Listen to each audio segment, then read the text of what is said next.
Nous avons demandé à des personnes de différents âges si la qualité de leur vie était meilleure que celle de leurs parents et pourquoi. Alors, je ne pense pas parce que je suis issue d'une famille d'agriculteurs, enfin d'éleveurs plus exactement, du Massif central. Et le bio, pour nous, c'était le quotidien.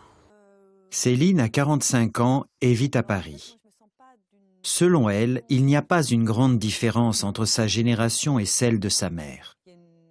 Selon Céline, ce qui distingue vraiment sa génération, c'est une plus grande prise de conscience. Par rapport à la qualité des aliments, à la qualité de l'air, toutes ces choses dont on parle aujourd'hui, dont on ne parlait pas il y a 30-40 ans.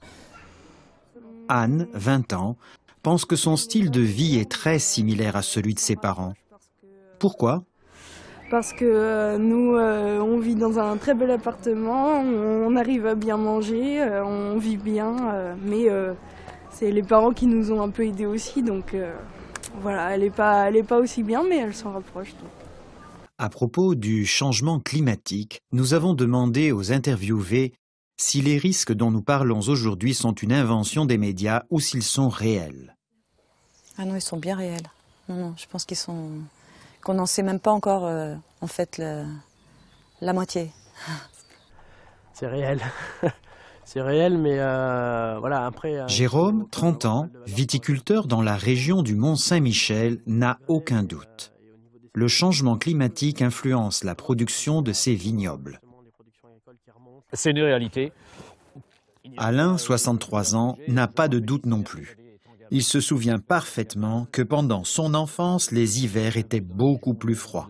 Comment les hivers étaient. Non, pour moi, c'est une réalité. Voilà. Les chiffres parlent clairement. La température moyenne a augmenté de 1 degré entre 1901 et 2012. Le niveau moyen des océans s'est élevé de 22 cm depuis 1880 et de 2 cm depuis l'an 2000 à cause de la fonte des glaciers. Les glaciers de montagne régressent un peu partout dans le monde. Les températures sont plus élevées à cause des émissions massives de gaz à effet de serre. L'homme est donc le principal responsable du réchauffement de la planète, mais aussi sa première victime. En effet, chaque année, plus de 200 000 personnes sont victimes de catastrophes naturelles causées par les changements climatiques.